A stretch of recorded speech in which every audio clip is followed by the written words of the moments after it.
How to report a contact or chat on WhatsApp. First, open the chat with the contact or number you want to report.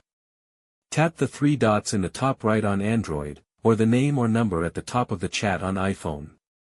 This will open the Contacts Information tab.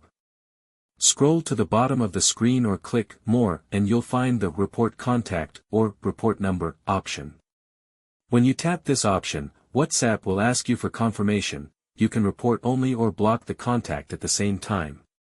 If you like, you can also check the box to delete messages from that chat. Once you confirm, the report is sent to WhatsApp, which will use it to check for any rule violations. Reported content can be reviewed anonymously and confidentially.